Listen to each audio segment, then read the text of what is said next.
Hello, everybody. Welcome to Oh yeah. 20. Is it 27th? Yeah, 27th episode of the Northeast Ohio Sports Show with me, Liam, my friend and cousin Hunter. Let's go with it. We back. It is currently, It's been a little absent, but we're back. heck yeah, been a little minute, but we're getting there. I'm gonna refresh some of these sports going on so we know we got good updated numbers. Alright. It is currently September 18th, about 8:43 p.m. Hope everyone's having a great night. One more day until Friday. I get to work from home tomorrow because we're moving offices in Youngstown, so that's lit. We'll be First going. Friday. Yep, almost Friday, almost beer o'clock. A funny, not so funny topic will be Antonio Brown's jab at Travis Kelce's drop. What happened? The Chiefs dropped their second straight game, narrowly losing to the Eagles 2017. Eagles are a good team. That's basically a Super Bowl matchup. Key moment: Kelsey dropped a pass in the red zone from Patrick Mahomes, which was picked off, shifting momentum. Antonio Brown Antonio Brown responded on social media, mocking Kelsey, editing one of his jersey photos with um, Mrs. Swift on the back, a dig reflecting on his high-profile relationship. Dang, roasted him. Reflections and fallouts. Fans jumped in fast. Some backing Brown's criticism of Kelsey's drop, over calling Brown out for being harsh or using personal relationships as bait.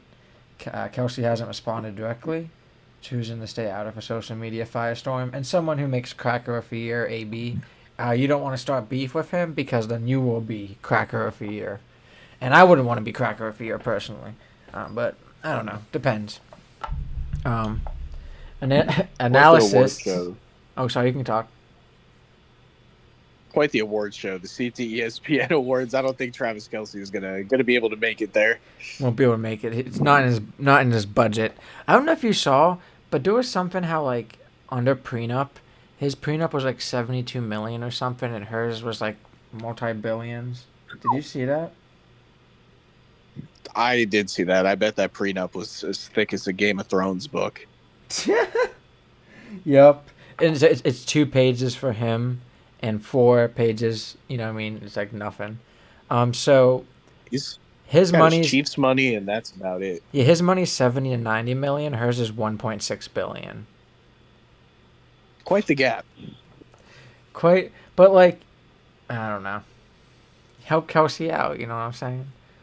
Analysis like Couldn't Shannon imagine Sharp, paying. who Shannon doesn't have any bad stuff in his background, also criticized Kelsey, not just for the drop, What happened? but for what they saw as laziness turning into catch the ball late. What do you mean, Hunter? Were you here for that? I don't know what you're talking about. Oh, I don't know I don't know either. what you're talking Nightcap's doing well, I bet. about. It's funny because like that show, like he was like more respected than Ocho, and now I don't. I think they're on the same level now. They just make late night talk shows on YouTube like us. Man, and want to talk about soiling a legendary status. Remember when he was doing his Goat James thing on FS1 with Skip? That is Yep. quite the fall from grace. For both of them, bro. Both got like, and it's sad because I mean, it's funny how once he settled, and if he had paid like 40 million, Shannon Sharp, he got, ESPN cut him. I'm like 40 million. Jesus Christ, that's a lot of money. That's a lot of money. Generational wealth. Generational, even after taxes, generational wealth. Yeah, I saw that. It's like he's creating generational wealth for other families. He's going to be doing that podcast until he is well into his like 80s now. Yeah, and same with Skip. But we never. I didn't like Skip too much, especially as he got older. But it's as he's Shannon go. We're going to the Browns Ravens game, Coach. What do you think of that? Awful. I there's a very specific way that you have to win with Joe Flacco at your court as the quarterback of this team. Throwing the ball 45 times a game is not that formula. 45. I didn't Two even know we threw that games. many, man. That's crazy. We didn't run that much. We've already studied what you run young running backs. through 2 games, Flacco has thrown the ball 91 times and has completed 45 of those passes. Believe he has 3 picks, 2 touchdowns. Wow. We can't move anybody up front. I don't know what's going on. Our guards, I love Batonio and I love Conklin. They aren't moving a damn thing. Mm-hmm. It said Judkins We provided have some spark. He had 61 rushing yards on 10 carries, 6.1, 31 rushing yard. he's going to be a monster. He provided a spark, but really by his own will, and there was no space for him to run the entire game. And guys are getting hit at the line of scrimmage. Through the first 2 games, the Bengals and the Ravens are playing pretty deep coverage because, well, Flacco can't even get out of the pocket. He's not going to use his legs. Yeah.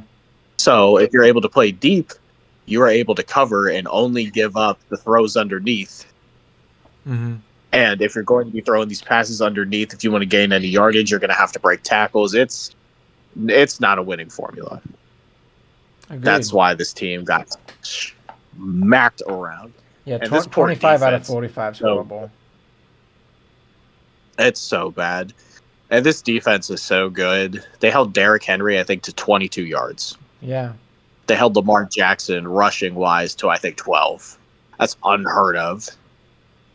That's lost crazy, by 4 scores. Oh, and we outgained them somehow through all of this. Outgained him? We outgained them in total yards Oh, wow.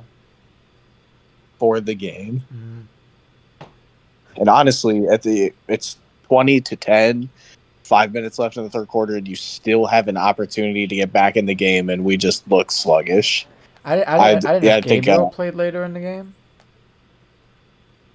He got in on the last drive. He went 3 for 3 and got a touchdown.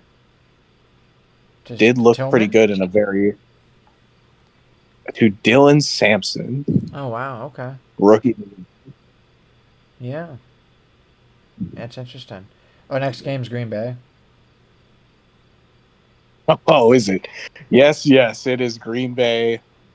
85 degrees and sunny on Sunday. We're rocking the all-brown Alpha Dog uniforms. Let's go. Debuting that brand new brown helmet. It looks beautiful. It looks matte. Although it's a gripe I have with the Color Rush jersey, and that the shoulder stripes were kind of taken away. What was taken I think away? they look a lot better, but the shoulder stripes, Oh, the really? nice old shoulder stripes, the Baker era Color Rushes is what they're kind of known for. Yeah.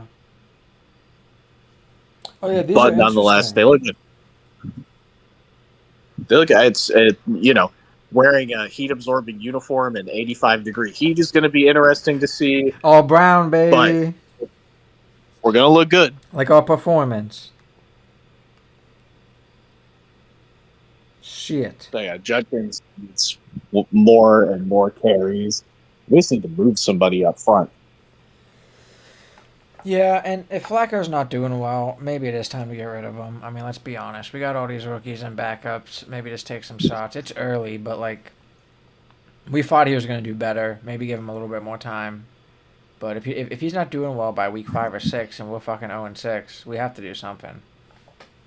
Yeah, we need to see Shedeur throwing his wrist up after a 10-yard gain at that point. Yep. And like, that's something I really hate, and like we've talked about. Tom Brady won 10 Super Bowls, and Shannon Sharp said this, dinking and dacking, for people like Dak Prescott and Tom Brady that throw 5 or 10-yard short passes that turn into fucking 30-yard runs after. Like, yards after catch is something that's way bigger now than it used to be. Like, wide receivers used to be like fucking Larry Fitzgerald, and Larry Fitzgerald could kind of run after, catching, but not crazy. It's could do it all. And like, there was guys back then, but like now you got these speedsters, you know what I mean? Like, Odell Beckham kind of helped out a lot with that, having the speed. Even Antonio Brown a little bit after a while. These guys that were big. Even these running Megatron. backs. Yeah. You know what I mean? Yeah, we have 2 good tight ends, 2 good running backs. Now, I'm crazy, but if our O-line's doing bad, maybe we just have a beefed up, you know what I mean, front line. Two tight ends, 2 freaking running backs, call it a day, and just run it in like do play action, short passes, and run the ball. Play action, dinks, and dunks will get you very far. They will. But it's funny that right now the only guy who can really run after the catch is David Njoku. He's the size of a mini car. Well, what about for that tight end, the rookie? I Oh, thought he Harold was good with Fandon, that. he's playing great. He's been catching everything thrown his way. It's just as soon as the ball hits his hands, there's someone right there to tackle him. Yeah, he gotta get more space. Yeah, separation is something our receivers are big time struggling with. Especially, I forgot we had Isaiah Bond. I saw one pass to Isaiah Bond Sunday. Yeah, yeah, because like Where'd he if we go? have all these speedsters, like they can create separation. You would know more. Over two teams, we just played more man teams because like that would make sense why they couldn't get separation. You know, if we were playing zone teams, that could be easier. Yeah, Flacco got his feet in the mud. He's not able to run. You gotta, put somebody back there that's mobile and can just dish it out. Yep. Because I like Dylan Gabriel, although he's 5'8".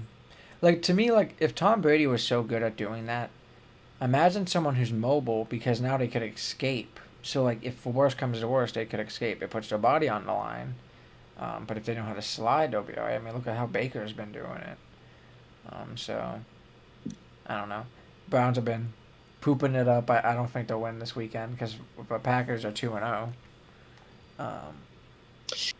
Got Micah Parsons as well, who is playing like a man possessed. Dude, I'm so surprised the Cowboys won last week. If they would have lost, people would have went insane. Russell Wilson threw for 450 yards. That was a Madden-like game that they were having there in Dallas. Yeah, freaking what's his name? Like Dak really had to prove his worth in that game. Why he's making all that money. Oh yeah. Just a quick review. So like Hunter said, Russ went for fucking. Sorry for swearing so much, but this kind of is a crazy game. If it lets me see it, he was 30 for 41, 3 touchdowns, 1 interception. Dak was 38 for 52, 2 touchdowns, 1 interception. Let's see, like it's reminiscent of that game Manning and Romo had way back in the day. Yeah. No, true. It seems like Dallas had way more rushing too. But Russ had 450 yards. Dak had 361. So Malik Neighbors might have had catch of the year in week 2. Oh, wow. I don't know how you come down with that ball. Mm-hmm. That should have been a game winner. Brandon Aubrey from 64 yards. This is getting crazy. We're off and running on the NFL season. Neighbors had 167 and Lamb had 112. Neighbors 9 receptions, 2 TDs. That's just crazy. Cause I was wondering like if you who don't did Russ like pass to that did so well.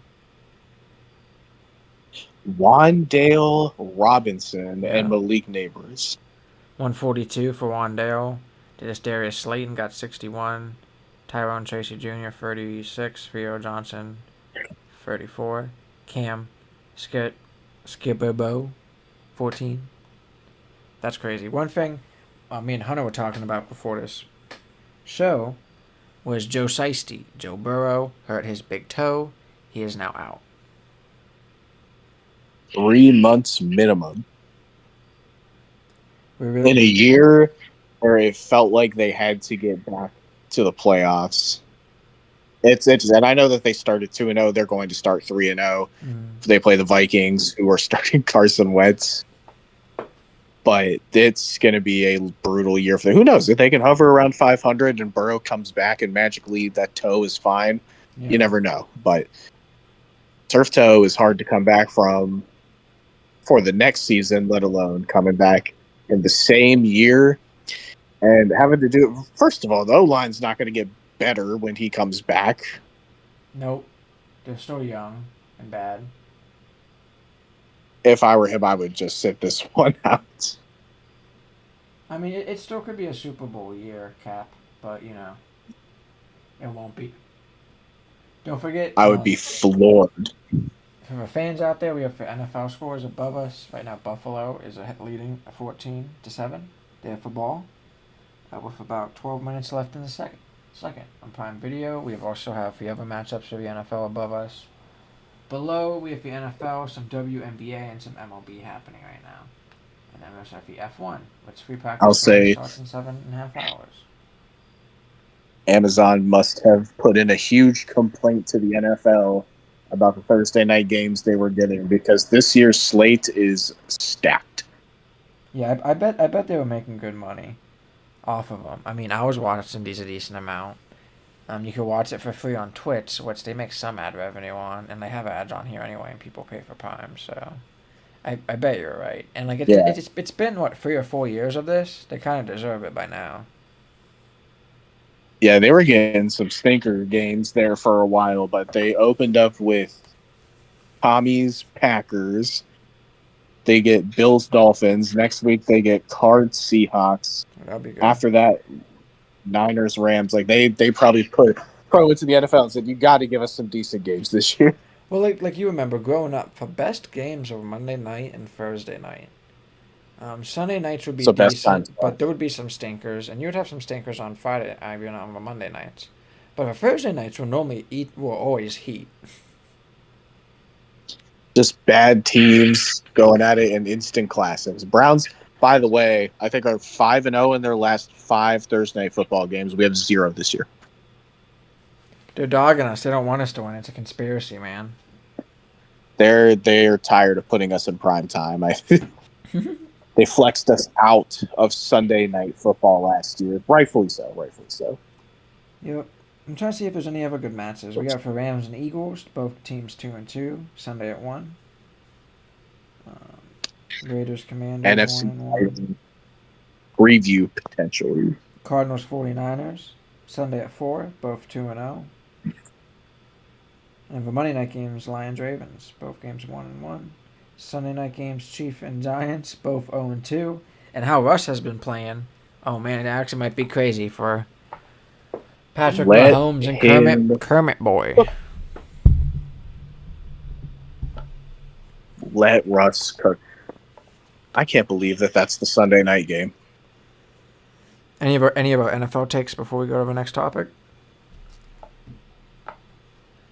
Omari and Hampton needs to get the ball at least a little bit more.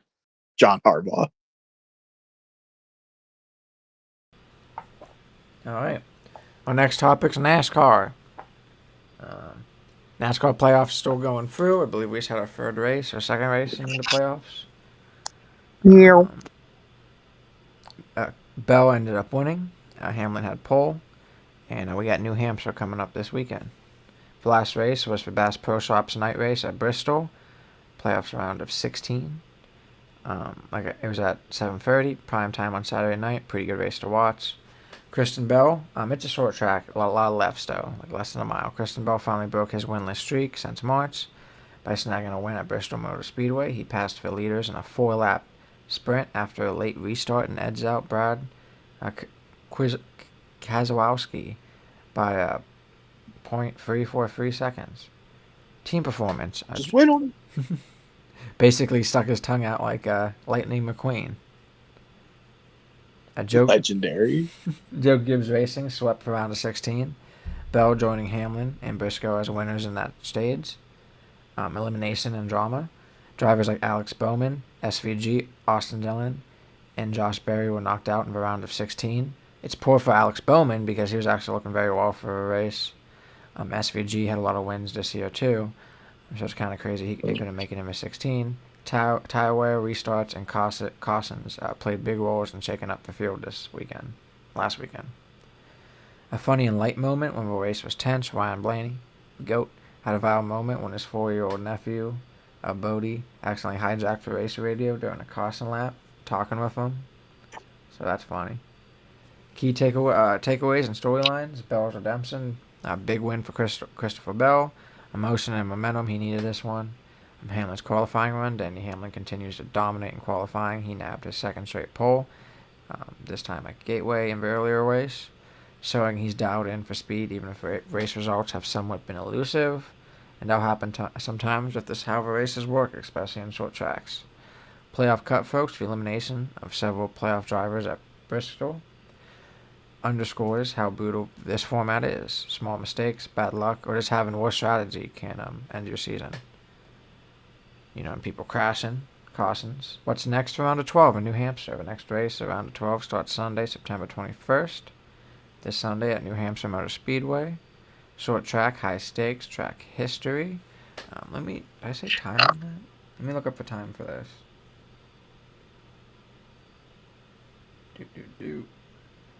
For USA Today 301 at 2 p.m. Track history, New Hampshire has seen only one winner from pole in the past 20 Cup races, so qualifying is useful, but not everything. Drivers who can manage restarts, stay clean, and avoid overheating or poor tire wear tend to thrive here. I watched for drivers who survived from the Bristol field, like Bell, Hamlin, Larson, to carry the momentum. Also pay attention to how limited drivers behave. They can still influence how the race unfolds. So, like in NASCAR, they eliminate drivers, but they still race, so they're just not in the playoffs anymore. So I'd be crashing mofos every single time. I'm like, don't come by me. I'm pissed. Wall for you. Sleeper threats. Bell could be one of them if he stays hot. Also, someone like Zane Smith or Briscoe might come in under the radar. Pit crews and strategy. Races like New Hampshire can won or be lost in the pits. Teams that nail the stops and make the right calls on these tires and cautions will gain big mental game. For drivers knocked out or in a bubble, avoiding devastation is key. Rushing restarts, pushing too hard early, it could backfire. Currently, we'll go for the playoff list. We'll do 12 above. We got Tyler Reddick for Jordan's team. Michael Jordan's NASCAR team. 11, Ross Chastain. 10, Joey Logano. He sucks. He should never won the championship. 9, Austin Cindric. 8, Bubba Wallace for Michael Jordan's team, and he really needs to stay in. 7, Chase Elliott for Hendricks. 6, Chase Briscoe for Joe Gibbs. 5, Ryan Blaney for Penske. 4, Christopher Bell for Joe Gibbs. 3, Kyle Larson for Hendricks. 2, William Byron for Hendricks. 1, Denny Hamlin for Joe Gibbs. Joe Gibbs is having a good year, so is Hendrick. Penske, not so much. See Ed. Alright. So, something that got released this year, and it kind of looks like crap, so I'm going to have to look it up on my phone, was the new IndyCar schedule. As we go into IndyCar, don't forget, if you are enjoying the content, to drop a like. We also have a Facebook below in the description. Follow us on there. Dust. If you subscribe and there's a little bell below us, turn on notifications. You'll get notified for all of our live streams. The 17 race Makes the Taco Bell sound. It doesn't, but that actually would be lit. All right. If you clicked on it, it's already too late. We got your money. So for IndyCar, we start off with St. Pete in the 17 races. This will be March 1st. Second race is a new track, Phoenix, March 7th. Third, Arlington, I also believe a new track, March 15th. March 29th is Barber, maybe also a new track. April 19th, we have Long Beach. People love that. May 9th, we have a road course. Motor America.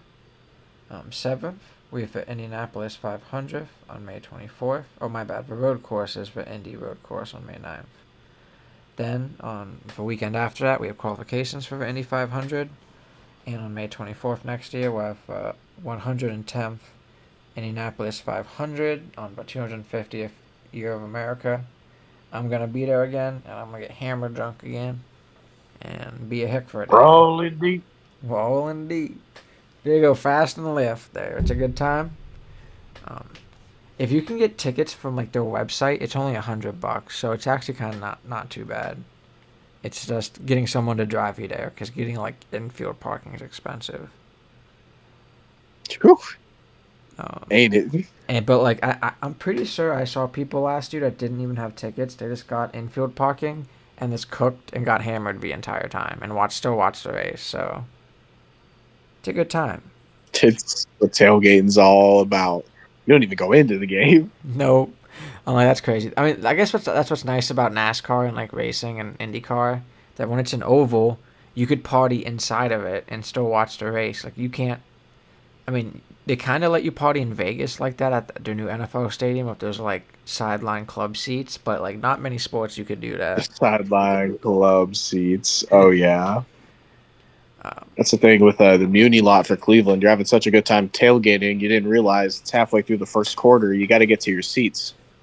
or just don't get tickets. You know what I mean? If you had a van or a cool trailer, you could just put TVs and radios in that bad boy, get hammered the whole time, keep cooking. Keep on cooking. That Oscar Mayer wiener you got on the grill is $15 in that stadium. It ain't cooking itself, exactly. And them beers are expensive as shit. If I lived by the city, that's probably what I would do. Then the week after that, we got Detroit, May 31st. Week after that, we got St. Louis, June 7th. June 21st, we have Road America, great race. July 5th, right after 4th of July, always, is Mid Ohio. Maybe I'll try to go to that next year. It's a good race. August 9th, we have a little bit of break. It's Portland. August 16th is Markham. I think that might be new too. August 29th is Milwaukee. First race. August 30th is Milwaukee. Second race. Then we end in Monterey on September 16th. I'm sorry, September 6th. So definitely a good place. I like how it ends in Laguna Seca, Weather Track, Monterey, California. Good race. It is still 7-14 for the Bills, and they still have the ball.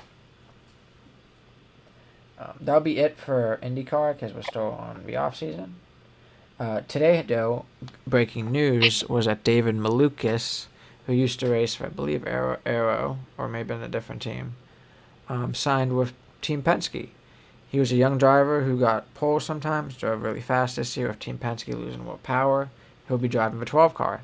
They're not retiring that number, and Young Buck will be in it, and I actually have high hopes for him. F1 this weekend, McLaren close to history, Jim Beam's F1 Splash, Jim Beam, and Gasly's smart game in Baku. Last race recap was Monza. Max Verstappen smashed it like we talked about. I believe they've had a week off. Oscar Piastri's consistency keeps him firmly in the lead for the driver standing, even as rivals try to keep pace. McLaren continued dominant in both wins and podiums, in both constructors and the drivers. McLaren's title chance. McLaren's on the verge of winning the constructors' title. They have a big points cushion. If they could outscore Ferrari by 9 points or get a 1-2 finish, they clinch it this weekend, which will be crazy early and probably a record. Key will be free practice setup, tire management, and avoiding costly mistakes in tricky street circuit that rewards precision. Both of these drivers have it. The car has it. The team just has to be behind them. Pierre Gasly's game plan. Gasly has called for driving cleanly and smartly. Baku is notorious for walls, tight straights, and the castle section. It's one of my favorite tracks, but one of the reasons is because that castle section they're talking about is just crazy. Like, it's a tight turn to the freaking right, and then back to the left that if you don't make it well enough, and if you play the video game, you'll get this will happen all the time, you just slam into the wall.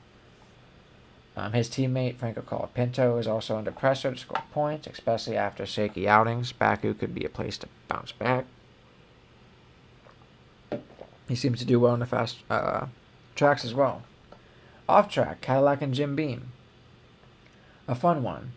The new Cadillac F1 team, which is GM backed, has just announced a multi-year partnership with Jim Beam as its official spirits partner.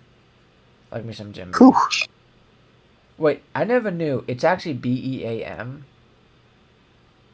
Did you know I that? always thought it was. I didn't know. I had no idea. It'll make I thought you it was forget Beam. that. It has been Beam, I guess. It is. That's crazy. Okay. I never knew that. I just say it like a hick again. Jim Beam. Big U.S. brand entering the F1 fold. It's not good, and its presence will debut in 2026 when Cadillac runs full time. It reminds me, like back in the day, F1 used to be sponsored by like Camel and Marlboro, which when you think about it, are shitty cigarettes, but they sell for most of them, so that's how they could sponsor big teams.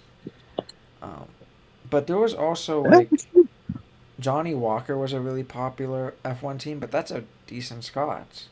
Another one was Martini with Golf and Williams. Martinis, I'm pretty sure it's cheap beverage, like for brand martini, not an actual martini. It's like an Italian What are we getting? The $20 Four light Loco breaker. card. Dude, that'd be crazy. NASCAR 4 Loco. For branding, marketing, and U.S. motorsport crossover, applications are big. If you want some shitty whiskey, could just help make F1 even more mainstream here at home. It would have been nice if they could have got Jack Daniels or something decent. For paddock buzz and drama, Ferrari is still chasing the match pace. They haven't won a race yet this season, despite strong performance and other teams winning, including at Monza. Hamilton is working to find the edge, but Leclerc is pushing too, just frustration. Oliver Behrman of Haas is nearing suspension due to penalty points. Teams are watching closely. He is a rookie. Also, street circuit challenges in Basker means risk is high for people like Behrman. He's probably going to hit a mofo. Walls are close. Track grip is variable, and strategies can go from genius to disaster in one lap. Predictions of what we might see. I'm expecting McLaren to either clinch the title or at least come very close with a 1-2 finish making headlines. Gasly might be a dark horse for a podium, and maybe Ferrari's going to do bad, providing anomalies don't bite him. Clean race, no mistakes.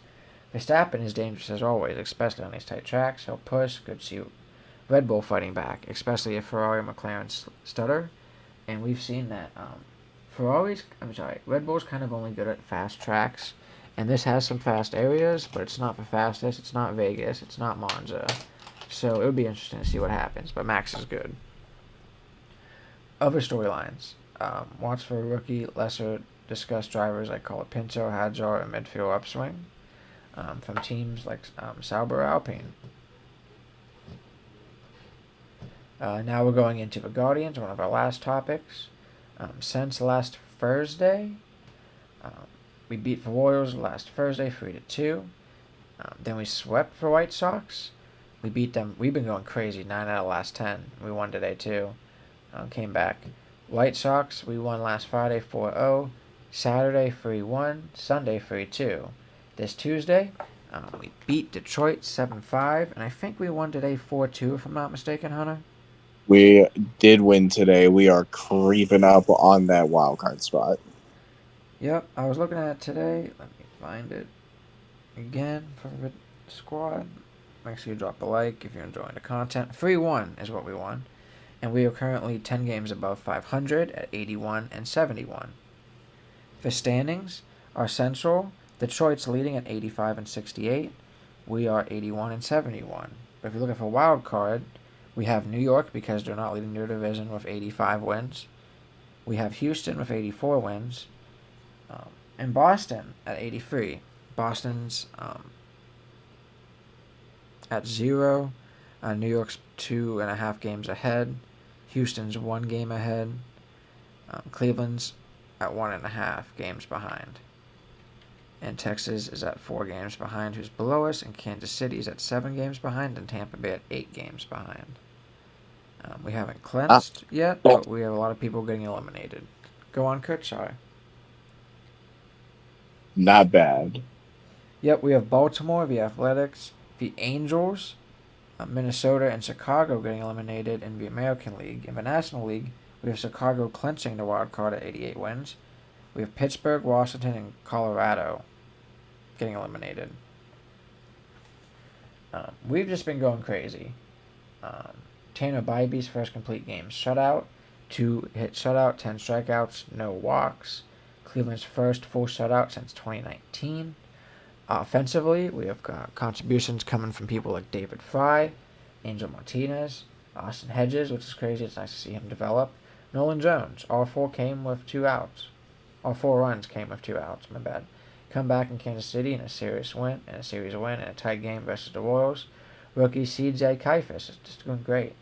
Hit a pivotal 2-run home run in the 8th inning to break a 2-2 tie that gave the Guardians a 3-2 win. sealing the series. Gavin Williams fired 6 solid innings, and the bullpen held on. We had a dramatic extra inning in Detroit on Tuesday. Cleveland edged Detroit 7-5 in 10 innings. They scored 4 runs in the 10th, sparked by an RBI double by Stephen Kwan, Angel Martinez, Jose Ramirez, and Gabriel Arias followed up big hits. Despite giving up a ninth inning tying homer, they held up for the win, and the offense really pulled through. That is insane. I kind of do like having someone on second in overtime in baseball now. It really gives it, more hype. Good rule to have for the regular season, I will say. Is it in the playoffs or no? Not in the playoffs, but in the regular season, you do get a runner at second just to kind of speed these games up a little bit more. Yeah, I do like that for regular season. I mean, there's 162 games. Oh, yeah. Long season. All right, we basically lost one game in the last 13 games. It's been crazy.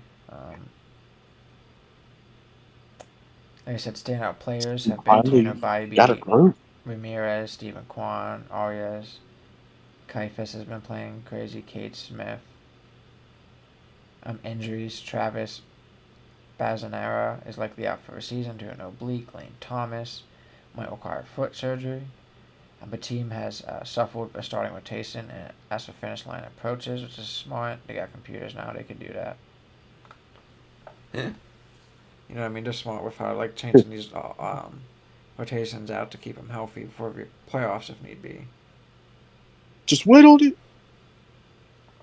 All right. Anything else for Guardians before we go, Hunter? Got one more game to go to.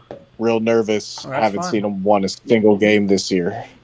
That sucks, but it's coming up now. They're really playing the heat. Oh yeah, in the games that I've gone to, I think I've gone to 3. I've seen 5 hits total. They've just been hanging out games. I'll say that. Yeah, and that's fun. It's always a good time. It's still 14-7. Looks like. Matt Is Prater. Tua back? Does Tua have a brain? Tua does have a brain now. Wow, they rebuilt it. All them stem cells worked. That's crazy. It's amazing what they can do. Tyler Killis had a crazy catch. Good for him. They're coming up. Looks like he caught it. I don't know. Is that at the 40? Probably at the 41. So, 2 minutes left. 2-minute warning. We'll see what they do. 1st and 10. That's it for me, Hunter. Anything else before we get going on sports? Stay hydrated. No cramping this weekend. Please, Brown. Exactly. It's been hot. They're going to be hot. Make sure you drop a like if you enjoyed the show, even if you're watching a video on demand, which you could always get from the Facebook, all the links for the live streams. These just turn to VODs after the live stream. If you guys have any comments, drop them. Make sure you follow us on Facebook in our description. Turn on that bell, notifications, subscribe. Always helps us. For likes on both Facebook and here, help us out with that algorithm. Get us more people seeing us. That's about it for me, guys. Hope you have a great night, Ohio, and we're almost there. One more day till the weekend. And some sports. You good, Coach? Oh, yeah. All right. Have a good night, guys.